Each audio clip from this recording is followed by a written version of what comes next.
सीताराम आप सभी को। आज के मेरे ब्लॉग में आप सभी का स्वागत है। जो लोग नए ज्वाइन हो रहे हैं मेरे इस ब्लॉग में, वो सब लाइक सब्सक्राइब और कमेंट करिए। और आज मैं फिर एक रोचक नई कहानी आपके लिए लेके आया हूँ। जैसे कि आज नाग पंचमी है, तो पहले आप सभी को तहे दिल से नाग पंचमी की हार्दिक शुभकामनाएं। और मैं नाग पंचमी के ही बारे में आप सभी को कहानी बताऊंगा। तो जो जो लोग इसको ज्वाइन करेंगे, देखेंगे वीडियो को, वो अंत तक यह वीडियो जरूर देखिए। और ये कहानी आपको कैसी लगी हमें कमेंट में लिख के जरूर बताइएगा कि यह कहानी आपको कैसी लगी, पहले से पता थी कि नहीं पता थी उसके बारे में जरूर हमें जरूर लिखिएगा। और जो लोग नए ज्वाइन होंगे, तो एक बार आपसे फिर से विनम्र निवेदन है कि नए लोग जितने भी ज्वाइन होंगे वो लाइक जरूर करिए, कमेंट जरूर करिएगा। तो आपको मैं आज के इस ब्लॉग में शुरुआत करता हूं कि यह कहानी कैसे किस माध्यम से जुड़ी है और क्यों नाग पंचमी हम लोग मनाते हैं, कैसे नाग देवता महिलाओं के भाई बने, कैसे क्या है, तो उस बारे में आपको यह पूरी जानकारी आपको मैं इस ब्लॉग में बताऊंगा। प्राचीन काल में एक सेठ जी के 7 पुत्र थे। सातों पुत्र के विवाह हो चुके थे और सबसे छोटे पुत्र की जो पत्नी थी, श्रेष्ठ चरित और विदुषी और शिशुल थी। वह उसके कोई भी भाई नहीं था। कोई भी भाई नहीं होने के कारण वो काफी ज्यादा परेशान भी रहती थी। तो फिर क्या हुआ, एक दिन बड़ी बहू ने घर लीपने को, मतलब लीपने का मतलब जैसे पुराने घर जो हुआ करते थे मिट्टी के, तो उनमें क्या होता था, हफ्ते में या कोई कार्यक्रम फंक्शन पड़ता था जो, या शुभ कार्य पड़ता था, तो घर को लीपा जाता था। लीपने के लिए क्या होता था, पीली मिट्टी या गोबर जो होता था, गाय का गोबर जो शुद्ध माना जाता है। हमारे सनातन धर्म के अंदर गाय को एक माता के रूप में भी जाना जाता है और उनको काफी सम्मान किया जाता है। तो गाय के गोबर से लीपा जाता था, पूरे घर को लीप के पूरा वो किया जाता। तो जो मिट्टी के घर होते थे उनमें यह चीज किया जाता था। तो इसमें क्या था कि एक दिन बड़ी बहू ने घर लीपने के लिए पीली मिट्टी लाने के लिए सभी बहुओं से कहा। जो सातों बहुएं थी, सातों बहुओं से बोला गया कि आप जाइए पीली मिट्टी लेके आइए, सब कोई मिलके। तो सब कोई अपनी अपनी डलिया खुरपी लेके, फावला लेके चले गए और पीली मिट्टी खोदने लगे। तो जब पीली मिट्टी खोद रहे थे तभी वहां पे एक सर्प निकला।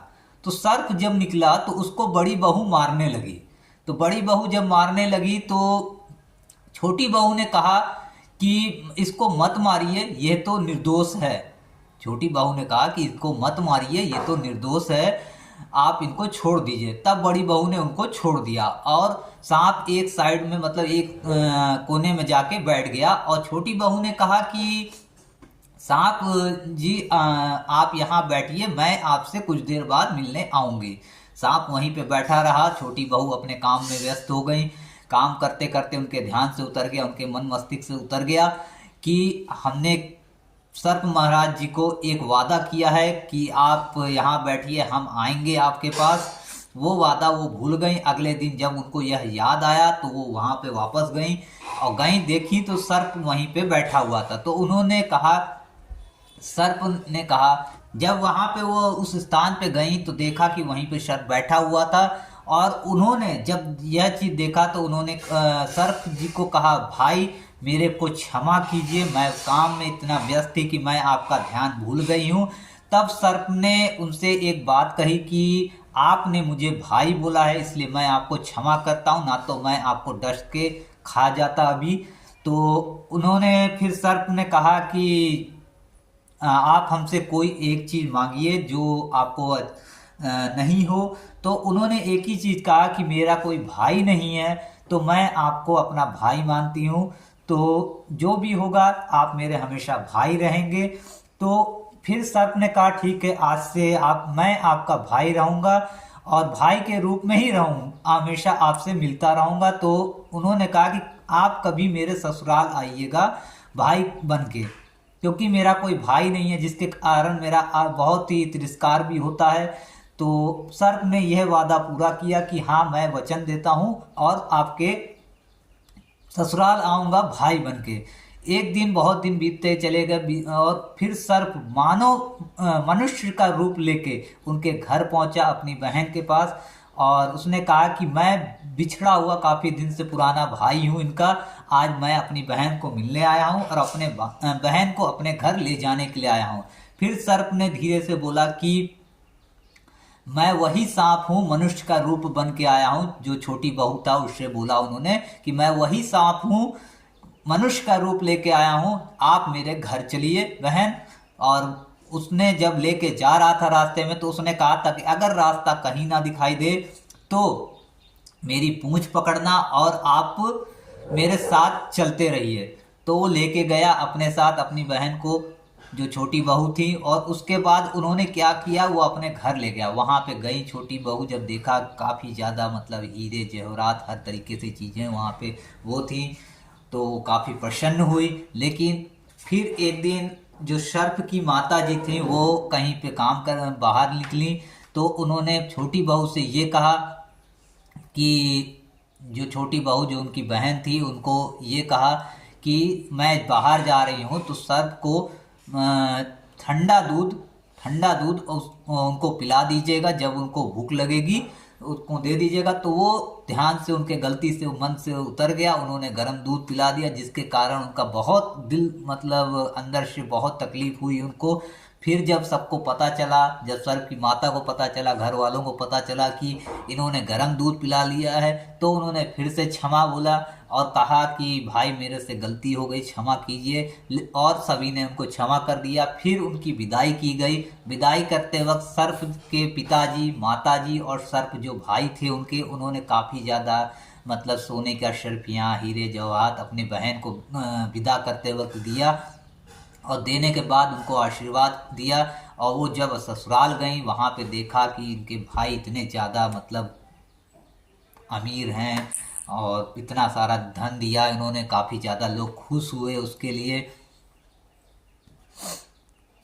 सभी घर वाले तो खुश हुए छोटी बहू से, लेकिन बड़ी बहू के अंदर एक ईर्ष्या उत्पन्न हुई। उन्होंने कहा छोटी बहू से, तुम्हारा भाई इतना जब सब कुछ कर सकता है तो एक सोने की झाड़ू भी मंगा लो, और झाड़ू सोने की मंगाओ, उससे झाड़ू लगाएंगे और अच्छा रहेगा। फिर उसने अपने भाई को मन से दिल से याद किया। फिर सर्प भाई प्रकट हुए, उन्होंने सोने की झाड़ू भी दी उनको। और लेकिन बड़ी बहू के अंदर और इससे अब मतलब होने लगे कि ये जो भी भाई से कहती है, हर तरीके का भाई इसकी बात मानता है। तो उसने क्या किया, उसके जो पति थे, मतलब कि छोटी बहू के जो पति थे, उसको कान भरना शुरू कर दिया और उसके बीच में झगड़ा लगाने की वो किया। तब जो छोटी बहू के पति थे उन्होंने कहा कि जो भी है वो मेरे सामने आए और मैं उससे मिलना चाहूँगा एक बार।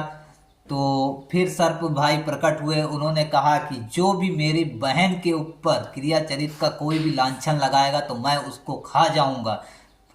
ऐसा सुनकर जब छोटी बहू के पति ने ऐसा सुना उनको, तो उनको बहुत अच्छा लगा और उन्होंने बहुत आदर सत्कार किया सर्प जी का। और सर्प जी का आदर सत्कार करने के बाद सर्प जी जाने लगे तो उन्होंने और भी कई चीज़ें उनको दी। और उसमें एक हार दिया था उन्होंने, जो हीरो जवाहरातों से जड़ा हुआ हार था, अपनी बहन को उपहार के तौर पे दिया। जब ये बात मतलब राजा को, वहाँ के जो राजा थे उनको पता चली कि ऐसे एक गरीब व्यक्ति आज सेठ बन गया है, उसके पास इतना धन दौलत हो गया और उसके पास एक जो हार है गले का, वो इतना ज़्यादा मतलब सुंदर है, अति सुंदर है कि किस फिर क्या हुआ, राजा ने अपनी सेनाओं को भेजा, जितने सेनापति गण थे उनको भेजा, कहा कि जाओ वो हार लेके आओ उनसे। तो जब वो गए उनके घर तो सेठ जी ने पूछा ऐसा क्या हुआ जो आप लोग इतनी सेनाएं लेके आए हैं मेरे घर में, और आपसे मेरे से कोई अच्छा भूल हुई है तो उसके लिए क्षमा कर दीजिएगा, मैं राजा के समझ चल के माफ़ी मांग लूँगा। लेकिन उन्होंने कहा कि नहीं, आपकी छोटी बहू के पास जो हार है वो हमें चाहिए, वो हार हमारी रानी को बहुत पसंद आया है, हम अपनी रानी के लिए वो हार आपसे मांगना चाहते हैं। तो सेठ ने वो हार छोटी बहू से लेके उसको दे दिया। तो छोटी बहू इससे बहुत आहत हुई, बहुत दुखी हुई कि वो हार उनके भाई ने दिया था, उनको बहुत पसंद था। और फिर उन्होंने दिल से अपने भाई को याद किया, कहा, फिर सर्प देवता आए और उन्होंने कहा कि बोलो बहन, क्या हुआ ऐसा जो इतने दुखी हो और मुझे याद किया। तो उन्होंने कहा कि जो आपने हार दिया था मेरे को, वो मुझे हार बहुत ज़्यादा पसंद था, मैं उससे बहुत आहत हूँ। आप कुछ ऐसा कीजिए कि जब रानी वह हार अपने गले में पहने तो वह सर्प का रूप ले ले। तो जैसा ही छोटी बहू ने ऐसा कुछ बोला, सर्प महाराज ने कहा कि ठीक है, आप जैसा बोल रही हैं बहन, वैसा ही होगा। तो उन्होंने जैसे ही रानी ने वो हार पहना, वो हार सर्प के रूप में बदल गया और उनके गले में सर्प हो गया, जिसके कारण राजा बहुत क्रोधित हुए कि ये तो किसी ने कुछ कर दिया है, ये तो जैसे कोई जादू टाइप का या मतलब श्राप कर दिया है इसके अंदर। तो उन्होंने फिर से छोटी बहू को बुलाया, अब की सेठ को नहीं, छोटी बहू को बुलाया। छोटी बहू को बुलाया, उसको कहा कि मैं तुमसे बहुत क्रोधित हूँ और इसके लिए मैं तुम्हें दंड दूंगा, क्योंकि तुमने ये जो किया है, ये जादू टोना जो कर रही हो, ये इसके लिए मैं तुम्हें दंड दूंगा। कैसे ये हार गले में जाते ही रानी के सर में बदल गया। तो उन्होंने फिर छोटी बहू ने क्षमा मांगते हुए कहा कि हे राजा, राजा जी, ये हार कोई अगर दूसरा मेरे अलावा पहनेगा तो उसके गले में ये सांप का ही रूप, सर्प का ही रूप दिखाई देगा, और अगर मैं ये पहनती हूँ तो ये हीरे जवाहरात का ही रूप होगा। तो उन्होंने जैसे ही वो राजा ने फिर आदेश दिया, ठीक है आप इसको पहनो। तो जैसे उसने, छोटी बहू ने वो हार पहना, तो वो सर्प के रूप से बदल के फिर से हीरे जवाहरात का हार बन गया। इससे राजा बहुत ही मतलब चकित हुए और उन्होंने जो हार था वो वापस बहू को दे दिया। फिर राजा ने जब उससे प्रसन्न हुए तो उन्होंने सीधे कहा कि जो जितने भी मतलब हीरे जवाहरात जो भी हो सकता था, राजा ने उनको छोटी बहू को दिया, दे के फिर उसको विदा कर मतलब अपने घर भेज दिया उसको। और इससे सर्प महाराज ने फिर एक बात यही कही कि जो भी मेरी बहन को, जो मेरी बहन जो भी मतलब मेरे को बहन भाई बोलेंगी, तो मैं उसको ताउम्र उसकी रक्षा करूंगा और उसके चरित्र आचरण पे या उसको कोई भी भला बुरा कहता है तो मैं उसको खा जाऊंगा। तो यह कहानी आपको कैसी लगी हमको कमेंट लिख के जरूर बताइएगा। और अगर ये कहानी आपको पहले से पता थी और आपने यह कहानी देखी तो बहुत बहुत, अगर इसमें कोई भी मतलब त्रुटि होती है या कुछ भी होता है तो मैं आपसे क्षमा मांगूंगा। और कमेंट जरूर करिएगा, लाइक जरूर करिएगा, क्योंकि मेहनत बहुत लगती है किसी कहानी को बनाने में या किसी कहानी को ढूंढने में। क्योंकि आपके लिए ये 10-15 मिनट का ब्लॉग होगा या एक कहानी होगी, लेकिन हमारे लिए बहुत मेहनत होती है। तो इसलिए आप जरूर इसको लाइक करिए और कमेंट करिए, शेयर करिए। जो लोग नए ज्वाइन हो रहे हैं वो सभी लोग सब्सक्राइब जरूर करिए, हमारा सपोर्ट करिए। आपका एक लाइक, शेयर, सब्सक्राइब हमारे लिए बहुत बहुत मतलब उपलब्धि है। इस और आज के ब्लॉग को मैं यहीं पे समाप्त करता हूँ। मिलते हैं फिर एक नए ब्लॉग में एक नई कहानी के साथ। तब तक के लिए सीताराम, और एक बार फिर से आप सभी को नाग पंचमी की हार्दिक शुभकामनाएं। हर हर महादेव, सीताराम।